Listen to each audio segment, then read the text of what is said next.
출애굽기 37장 17절부터 24절까지 말씀. 그가 또 순금으로 등잔대를 만들되 그것을 쳐서 만들었으니 그 밑판과 줄기와 잔과 꽃받침과 잔꽃과 그것과 한 덩어리로 되었고 가지 여섯이 그 곁에서 나왔으니 곧 등잔대의 세 가지는 저쪽으로 나왔고 등잔대의 세 가지는 이쪽으로 나왔으며 이쪽 가지에 살구꽃 형상의 잔셋과 꽃받침과 꽃이 있고 저쪽 가지에 살구꽃 형상의 잔셋과 꽃받침과 꽃이 있어 등잔대에서 나온 가지 여섯이 그러하며 등잔대 줄기에는 살구꽃 형상의 잔넷과 꽃받침과 꽃이 있고 등잔대에서 나온 가지 여섯을 위하여는 꽃받침이 있게 하였으되 두 가지는 아래에 한 꽃받침이 있어 줄기와 연결하였고 또 두 가지 아래에 한 꽃받침이 있어 줄기와 연결하였고 또 다시 두 가지 아래에 한 꽃받침이 있어 줄기와 연결되게 하였으니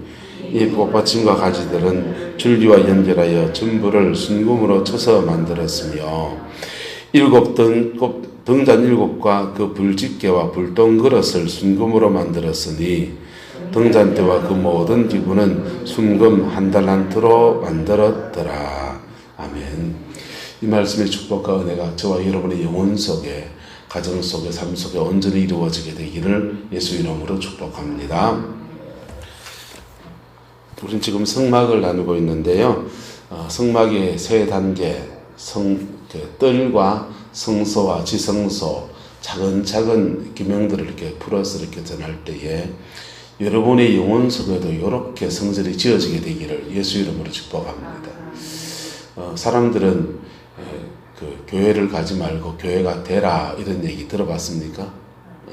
교회 가지 말고 교회 가야 되죠. 그런데 이 코로나 시대에 교회가 되라, 내가 교회다. 그 말은 뭐냐면 내가 교회고 내 안에 주님이 계셔서 내가 교회이고 내가 선 그 자리 어디든지 예배의 자리가 될 수 있고 할렐루야. 개인적인 신앙에 관해서는 그렇게 여러분의 속에, 영혼 속에 하나님의 성전이 지어지는 것. 이게 구약시대에 영혼 속에 지어진 성전이 언제 강조되냐 하면 예레미야서에 아주 강조돼요. 왜 예레미야서가 강조하느냐? 그 당시에 예레미야 당시가 이스라엘이 멸망을 앞두고 있을 때입니다. 그래서 성전에서 예배드리는 그 성전이 돌 하나도 돌 위에 남지 아니하고 다 무너지거든. 다 무너지고 그 주의 백성들은 바벨론 땅에 끌려갑니다. 바벨론 땅에 끌려가는데 거기 성전이 있습니까? 없습니까? 없어요. 거기 성전이 없어요. 그래서 그곳에서 어떻게 예배해야 되고 그곳에서 어떻게 우리의 신앙을 유지해야 될 것인가. 따라서 건물이 없어져도 신앙은 여전해야 합니다. 교회를 오든지 안 오든지 신앙은 여전해야 된다. 여전하지 않아야 된다. 여전해야 되는 거예요. 그러려면은 하나님이 함께 하심의 역사가 또 다른 형태로 나타나야 되는 겁니다. 그래서 그들이 처음 끌려갔을 때는 종살이, 노예살이 신분이기 때문에 힘도 없고 아무런 능력이 없어서 그냥 각자 도생이 정말 각자 도생 흩어진 그 자리에서 가족끼리 예배드리고 신앙도 누구를 통해 전성되느냐? 부모를 통해서 전성되는 겁니다. 근데 부모의 신앙이 엉망진창, 와당창진창이면은 전성이 될까요? 안 될까요?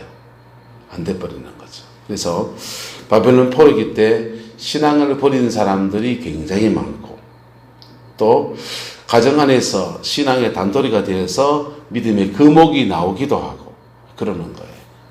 에스더 같은 사람은 누가 양육합니까? 모르드게가 양육하잖아요. 그 친아버지가 아니잖아요. 친아버지가 아닌데 그다서 이렇게 양육해야 될 만큼 부모의 문제가 생긴 거죠. 그래서 입양되어서 그 안에서 신앙의 양육이 되어져서 왕위의 자리에 올랐으니까 하나님을 위해서 중요한 때 쓰임받는 자리에 서 있는 거예요. 그런 사람이 있는가 하면 바벨론 포로기 때 성전이 없어지고 각자 도생해야 될 때 신앙을 떠난다고 해서 옆에 제사장들이 있어서 그 떠나면 안 됩니다. 성경을 읽어야 합니다. 예배해야 합니다. 새벽기도 꽃 나와 있어. 이 칼 사람 아무도 없는 거예요. 왜? 제사장들도 다 종으로 팔려가 있는 신세에 누구를 지금 챙겨립니까? 그러니까 아무도 챙길 수 없으니까 그들은 각자 도생합니다. 각자 도생하는데 가정 안에서 영적으로 살아남은 사람들이 믿음이 딱 세워져서 고비고비마다 쓰임받는 거예요. 근데 그렇게 각자 도생하던 사람들이 언제 다시 이런 것들을 뭉치게 되느냐? 큰 사건이 몇 가지 일어납니다. 불임절, 그 에돔 사람 하만이 찍었지. 새벽에 깜빡깜빡해. 에돔 사람 하만이 같이 끌려온 신세인데 이 가나안 땅에 있을 때는 에돔 사람하고 이스라엘 사람하고 적으로 지냈거든요. 같이 끌려온 신세인데 하만이 이 바벨론 땅에 끌려와서 높은 자리에 올랐습니다. 그래서 자기 민족의 옛날 적이었던 이스라엘 같이 끌려온 신세인데 이 이스라엘 사람들을 완전히 그냥 박살을 내버리고 민족을 멸족하려고 그냥 공격하는 거예요. 공격받으니까 신앙을 떠났던 사람이라도 다 유대인은 유대인이니까 유대인들끼리 똘똘 뭉치기 시작해요. 왜? 공격받으니까. 뭐하니까? 공격받으니까 똘똘 뭉쳐가지고 옛 신앙을 회복하는 계기도 되고 그때 에스더는 왕 앞에 죽으면 죽으리라고 나가면서 그렇게 쓰임받지 않습니까? 그렇게 사람들이 좀 모여들고 그리고 이제 좀 그 바벨론 땅에서 왕후도 있고 지위에 올라선 사람도 있고 자유민이 된 사람도 있고 돈도 좀 벌었고 그러면서 그 모여든 사람들이 우리끼리 이제 더 이상 흩어지면 안 되겠다 이러다가는 완전히 없어지겠다 싶으니까 그들이 그곳에서 또 다른 예배 형태 성전이 아닌 시나고게라고 하는 회당을 지어서 예배하기 시작했던 거예요. 할렐루야. 예배 형태가 달라지는 거죠.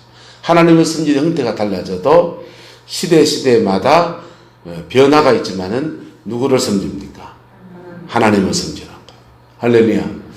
하나님을 섬기는데 성전이 있어야 예배했던 사람들이 있고 성전이 없어도 신앙 안에서 살아남은 사람들이 있고 그 살아남은 사람들이 구약 성경에는 이 사람을 남은 자라고 해요. 레머난트. 남은 자라고 해서 그 남은 자들이 자기 신앙을 지켜서 믿음의 금옥들을 만들어내고 다른 위기가 딱 몰려올 때 다시 그들이 결집하면서 시나고게 회당을 만들면서 다시 건물을 갖춘 교회로 그렇게 세워지는 거예요. 그게 기독교 역사 안에서 이게 조금씩 반복되어지는 거예요. 구약의 이스라엘의 역사라면 신약교회도 성전에서 모이다가 쫓겨나잖아요. 쫓겨나서 회당에서 막 모였습니다. 회당에서 모였는데 회당은 왜 안식일 날 모이고 예수 믿는 사람은 주일날 모이니까 회당에도 안식일 날 그들이 모였던 사람들이 이방인들과 함께 모일 때는 주일날 또 모이는 거예요. 그러니까 유대인들은 안식일 날 모이고 토요일 날 모이고 그 다음에 주일날은 그 회당 건물을 똑같이 사용해서 이방인도 같이 모이는 그런 시간을 가져요. 그런데 더 이상 회당에서 예배드릴 수 없어 쫓겨나는 거. 쫓겨나면서 그들 안에 뭐가 있는 사람들, 그들 안에 따라 성전이 있는 사람들, 그들 안에 성전이 있는 사람들이 렘난트, 남은 자가 돼서 뭐 쫓겨난 그 자리에서 카타콤에 들어가기도 하고 막 이렇게 각자 도생을 하는 거예요. 그런데 이 기독교인들이 굉장한 핍박을 겪습니다. 로마의 네로 황제의 핍박과 이런저런 어려움들을 지나가면서 또 그들이 또 믿음의 거목들이 일어나고 하니까 그 사람들을 통해서 모이는 교회, 건물이 있는 교회를 또 만들어서 또 예배하는 공동체를 그렇게 유지해간 거예요. 이게 기독교 역사예요. 건물이 중요합니까? 내 안에 성전이 중요합니까? 여러분 안에 성전이 있어야 되는 거예요. 이 건물은요, 여러분 안에 성전이 만들어지게 특별히 초신자들을 도와줍니다. 신앙이 어린 분들, 혼자 살 수 없는 분들을, 혼자 쓸 수 없는 분들을 돕기 위해서 이 건물이 필요한 거예요.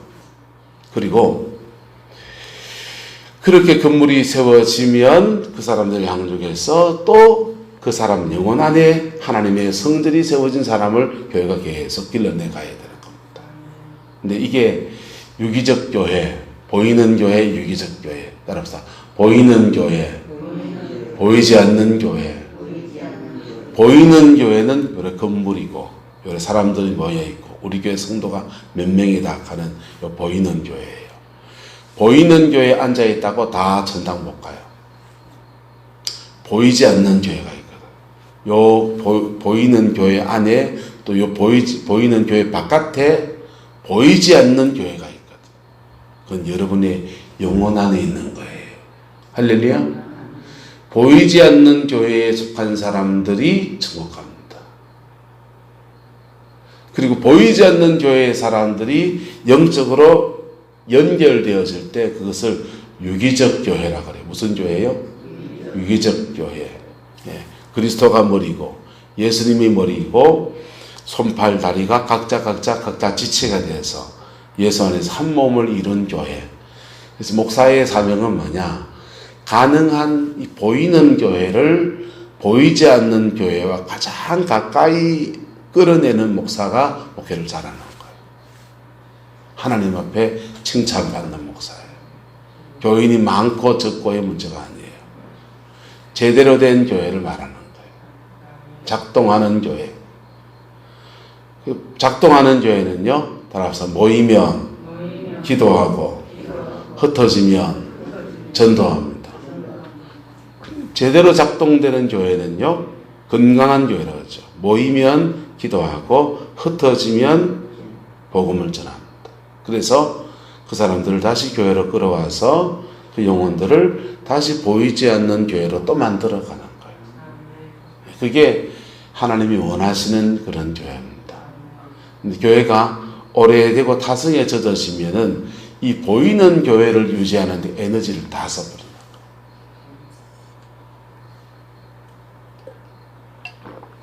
이 보이는 교회, 사람 많은 거 자랑하고, 보이는 교회에 누가 있고, 돈이 얼마나, 대정이 얼마나 되고, 교인수가 어떻게 되고, 그게 자랑거리가 되는 거예요. 여러분.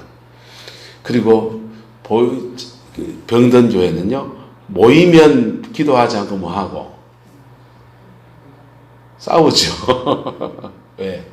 변화되지 않은 인간의 본성이 그냥 다 나오니까. 또 교회 돈 있으면 그 돈 가지고 싸우고, 교회에 조금의 권세가 있으면 그 권세 때문에 싸우고, 다투. 예수님이 머리고 사람이 머리고, 그런 교회는 주로 사람이 머리예요. 누가 머리라고요? 사람이 머리라고. 목사가 머리가 되든지 장로님 권사님의 머리가 되든지, 그건 사람의 교회예요. 그거는 다 무너져야 되는 거예요. 할렐루야.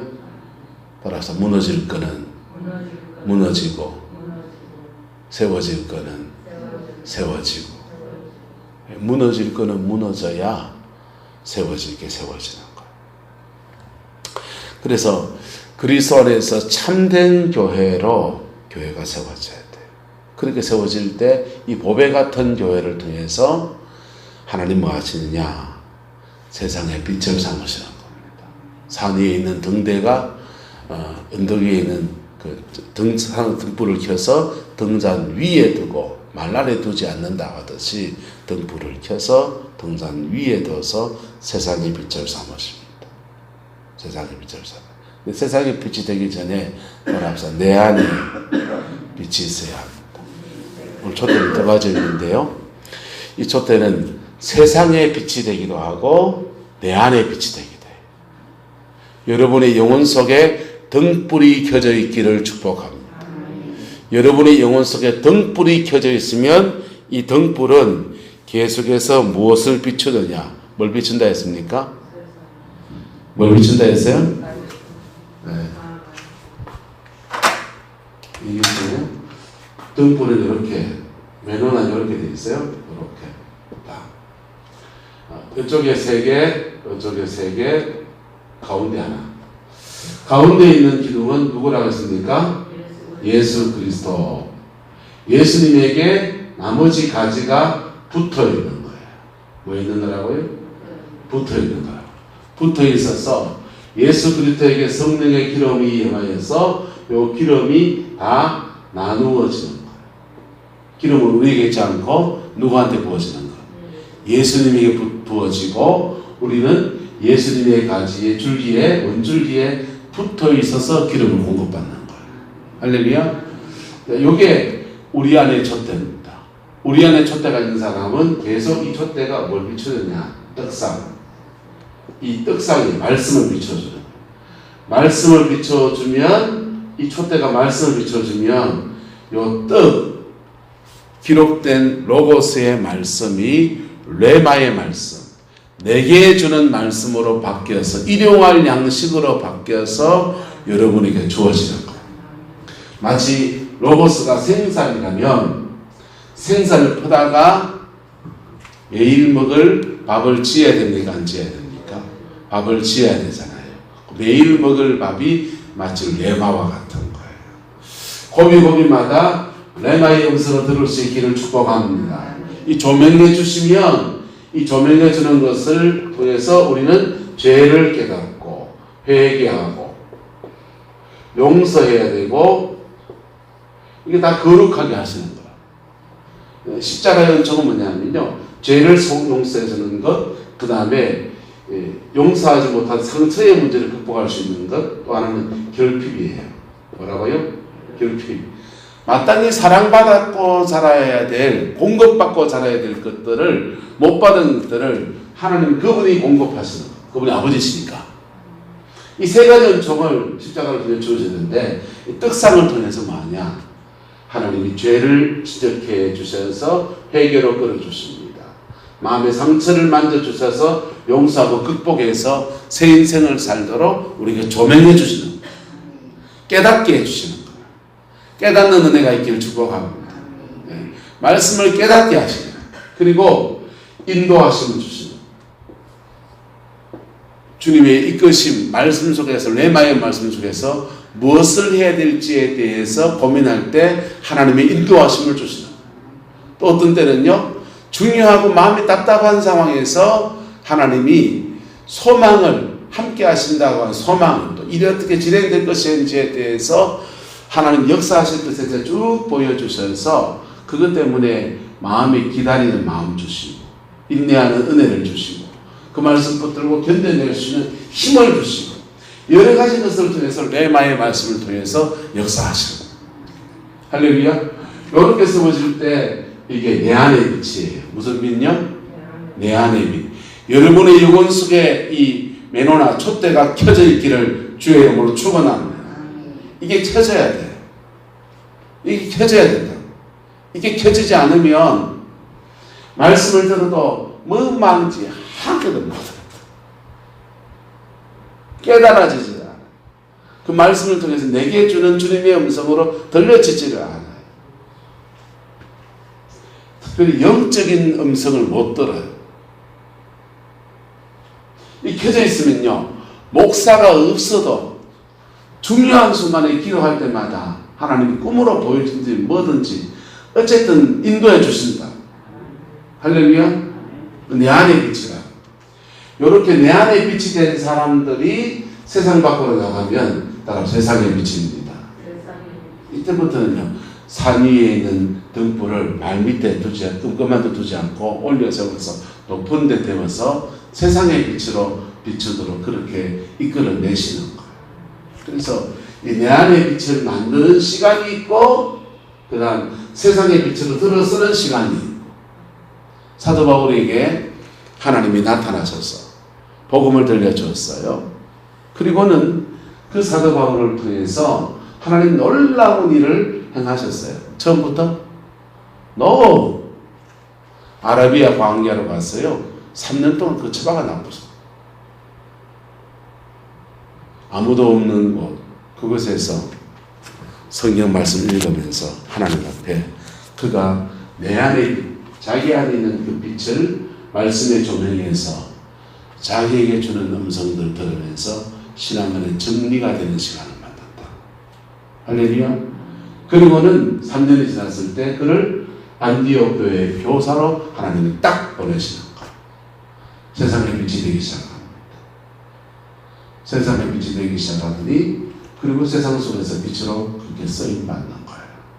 여러분 여러분이 교회입니다. 여러분의 주님 계십니다.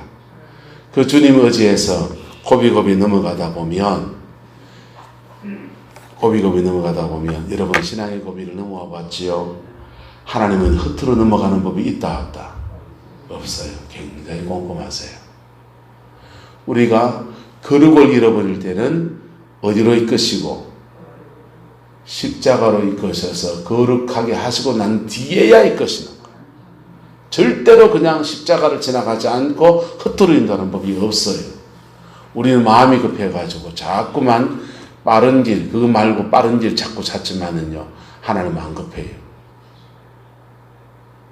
그래서 십자가로 이끄셔서 내 안의 빛을 확 일으키셔서 말씀으로 조명해 주시고 그리고 이끄시는 거예요. 만남도요, 하나님이 복음을 깊이 만나게 역사하고 이끌어주는 시간을 지나고 그리고 또 이끌어 가시는 거예요. 서울에서 목회하다가 부목사 한 3년만 딱 하고 지방에 내려와서 단임 목회를 하려고 서울에 대학원 논문서를 이렇게 쓰도 겸 서울 목회를 배울 겸해서 올라갔어요. 올라갔다가 담임 목사님이 암이 걸리셔서 암이 걸리 히스테릭 같은 게 나오셨어요. 그리고 이제 부목사님 다 막 잘려나가는, 저도 잘렸죠. 졸지에 엄농설한 11월 달에 교회에서 잘려나와서 다음 임지를 찾든지 개척을 해야 되는 상황으로 갔는데 참 마음이 답답하죠. 그리고 무슨 뭐 죄를 지어서 잘린 것도 아니고 억울하기도 하고. 그런데 내가 억울하다는 것을 하소연할 때가 한 무대도 없는 거. 기도하러 집 사람이랑 전보산 기도 거기 올라가서 이제 기도하러 다니고 개척지를 보러 다니고 그랬는데요. 진짜 서울의 개척지가 참 비쌉디다. 비싸고 좋은데 비싼 건 좋은데 돈이 없고 비싼 건 좋은 건 비싼데 돈이 없고 싼 거는 그 싼 돈도 감당할 능력이 안 되는 데다가 그 교회는 가보니까 그런 데는 가보니까 나도 가기 싫은데 교회가 있더만요. 국적해가지고 이게 답답한 길이 아니라 답답해서 마음은 더 답답해지는 거예요. 그럴 때 제가 누구를 만났냐 하면 윤수인 목사님이란 분을 만났어요. 윤수인 목사님이란 분을 만났는데 이분이 저희의 이제 내적 치유를 해주시는 거예요. 내적 치유를 쭉 해주시면서 빗대서 이렇게 말하는 거예요. 제 가게에 저희 조상 중에 고려시대 때 중이 하나 있었답니다. 중이 어째 나는지 모르지만 어쨌든 우리 조상이래. 근데 조상 얘기를 하는데 꼭 내 얘기를 하는 거예요. 고려시대 때 중이 하나 있는데 그 중이 신통방통하셔서 왕에게 중요한 고비마다 의견을 제시하면 그 의견을 왕이 들을 때도 있고 안 들을 때도 있고 들으면 나라를 운영해 나가는데 고비를 넘어가는 거예요. 안 들으면 고생하는 거죠. 그걸 보면서 이 중이 왕이 내 말을 잘 들으면 좋을 텐데 내 말을 잘 들으면 나라를 참 잘 경영할 텐데 이런 마음을 가지고 그리고 또 한편 생각하기를 내가 왕이라면 저래 안 할 텐데 내가 왕이라면 이렇게 안 할 텐데 이런 마음을 갖는다는 거예요. 그리고 있는데 왕이 이 중의 세력이 너무 커지고 또 중이 말하는 것들이 너무 신령하고 힘이 있고 하니까 이 중이 모반을 꾸밀까봐 두려워해서 선제 타격 부대를 보내서 공격하는 거예요. 그래서 중이 자기를 따르는 모든 사람을 다 잃고 쫓겨가지고 산골 시냇가 겨울가에 있어서 끄이끄이 하면서 우는데 내가 어떻게 하면 왕이 나의 충성을 알아줄까 그러면서 한탄하고 있다는 거예요. 그 중 얘기하는데 지금 누구 얘기하는 겁니까? 저 얘기를 하더라고. 저 얘기를 하는데 그러면서 저 얘기를 하는데 이 중을 빗대서 내게 뭔 마음을 얘기하냐면 내가 왕이라면 그렇게 하지 않을 텐데. 그래서 저는 제가 이렇게 거기서 쫓겨나고 된 것이 내 책임은 하나도 없고 그분이 잘못 판단한 거라고 그렇게 생각을 했더랬어요. 근데 나한테도 약간의 원인이 있다 없다. 나한테도 약간의 원인이 있다라는 것을 그분을 깨우쳐 주시는 거예요. 그리고는요, 기도원에 올라가서 그때부터는요, 무슨 기도했냐? 용서와 회개의 기도를 했어요. 계속 인도함을 달라고. 왜 내 말을 안 주냐고. 레마의 말씀. 새로운 인도함을 주지 않냐고. 그렇게 구했던 것을 바꾸어서 회개와 용서할 힘이 생기더라고. 그 암 걸린, 그래서 판단착오 하신 그분 책임만이 아니고 내가 빌미를 맞는 것도 있구나 라고 깨달아지니까 회개도 되고, 그리고 그분이 좀 이해도 되기도 하고, 그래서 그 고비를 넘어서게 하시더라고요. 그리고는 이제 정말 인도함이 열리기 시작하는 거예요. 열리기 시작해서 멘토도 만났고 성령 안에서 다음 단계로 나가는 은혜가 주어지더라고요. 할렐루야. 하나님은 흩어져 넘어가지 않으세요. 하나님은 여러분 안에 빛이 있는지 없는지 정확하게 아십니다. 그리고 그 빛이 있다면 그 빛을 통해서 남을 안 비춰줘요. 나부터 비춰준다. 누구부터 비춰준다고요? 나부터 비춰줘. 왜? 성경 말씀대로 내 눈에 뭐가 뽑혀야 되니까. 들보가 뽑혀야 되니까. 내 눈에 들보가 뽑히고 밖에 나가서 선지자가 되든지 뭘 하든지 신령 방통하시든지 그 다음 하시는 일이라고. 예. 저 포항에서 사역할 때 진짜 영안이 다 보인다는 분을 가끔씩 만났어요. 만나면 제가 꼭 한마디였습니다. 다 보입니까? 아이고 잘 됐네. 너무 신령한 은혜를 입으셨네. 집사님 집에 가서 전신 거울, 큰 거울 하나 사가지고 기름바 딱 붙여놓았어. 딱 붙여놓고, 그리고 그 거울에 하나님, 집사님 보면서 하나님 나 좀 보여주세요. 가 있어. 그거 갖고 어느 목사님, 어느 집사님, 어느 권사님 그 갈 거 없이 나부터 고치소. 그러니까 나부터 고치가 내 눈에 뭐부터 뽑고 들보부터 뽑고, 그리고 밝은 눈 가지고 남의 티를 뽑든지 그 중보하든지 그 내빌두든지 그건 알아서 했어. 그 다음 문제니까. 신앙의 순서가 그런 거예요. 내 안에 빛이 있어야 돼요. 내 안에 그 빛이 나를 조명해 주셔야 돼요. 그리고 그 빛 안에서 내가 거룩해지고, 거룩해진 나를 통해서 하나님이 세상의 빛으로 딱 내놓는 데가 있는 거예요. 하나님은 때로는 성도와 교회와 목사들을 낮추십니다. 베드로전서 말씀은 낮추시는 때예요. 주의 백성이 유대 땅에서 다 티토스 장군에 멸망당해서 쫓겨나가지고 완전히 그냥 흩어지는 때입니다. 낮추심의 때 베드로 사도가 말합니다. 하나님의 능하신 손 안에서 뭐하라? 겸손하라. 하나님의 능하신 손 안에서 겸손하라. 그럴 때, 겸손할 때 메노나 촛대에 불이 밝혀지면서, 기름이 공급되어 불이 밝혀지면서 그 불이요 우리를 조명을 탁 해주신다. 우리를 조명해 주시면서 말씀의 떡상, 하나님의 말씀으로 내게 준 말씀을 딱딱 주시기 시작하는 것. 그걸 통해서 우리 영이 살고 내 삶이 살고, 그리고 살아난 그 사람이 어느 시간 되면 하나님이 그를 높이셔서 들어서 실현 역사로 나타나는 거예요. 할렐루야.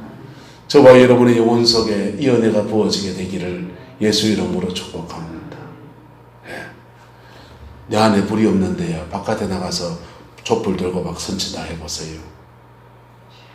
처음에는요 의의 대의를 따라서 막 그럴지 모르지만요, 시간 지나면 기름 공급된다 안 된다? 기름 공급이 안 되는 거예요. 자연적인 힘은요 세상을 움직이는 강력한 뭐가 나올 수 있지만은 그게 기름 공급이 안 되는 거예요. 시간 지나면 내가 촛불을 들었는 것 같은데 나중에 보면은요 이상한 형상이 되어 있는 거예요. 괴물이 되어 있는 거예요. 여러분 복음 안에서 우리는 세상의 빛이 되어야 합니다. 안도현 시인의 시 중에 그런 게 있지 않습니까? 연탄재 함부로 차지 마라. 너는 한 번이라도 다른 사람에게 뜨거웠던 적이 있더냐? 여러분 연탄재 함부로 잘도 못 되지요. 왜? 걔는 그래도 자신을 불태워가지고 굴장을 대표해서 온 식구를 대표줬잖아요. 여러분 세상의 빛이 된다고 하는 것은 그런 과정 속에서 주님이 세상 속에 탁 세워놓는 거예요. 여러분 여러분의 가정 안에 이 일이 이루어지게 되기를 축복합니다. 교회에 제대로 된 교회는 바로 그걸 하는 거예요. 교회 안에 빛이 있고요. 그 빛이 밝혀져서 세상의 빛으로 나타나는 겁니다. 그 은혜가 여러분의 가정 안에 삶의 자리 안에 우리 성광교회 가운데 온전히 나타나게 되기를 주의 이름으로 축원합니다. 기도하겠습니다. 좋으신 아버지 하나님, 촛대에 대한 말씀을 오늘 나누었습니다. 우리 안에 등불을 주시옵소서. 우리 안에 예수님의 순전한 빛이 있게 하옵시고 그 빛이 아버지 우리 영혼을 밝히고 우리 인생을 조명해서 말씀 앞에 든든히 세우는 인생으로 세워지게 역사해 주시옵소서. 그리고 부름을 받은 대로 가정 안에서 세상 속에서 빛으로 소금으로 나타나는 은혜가 있게 우리 하나님 역사하여 주시옵소서. 여호와께서 함께해 주시기 원합니다. 예수님의 이름으로 축복하며 기도드리옵나이다. 아멘.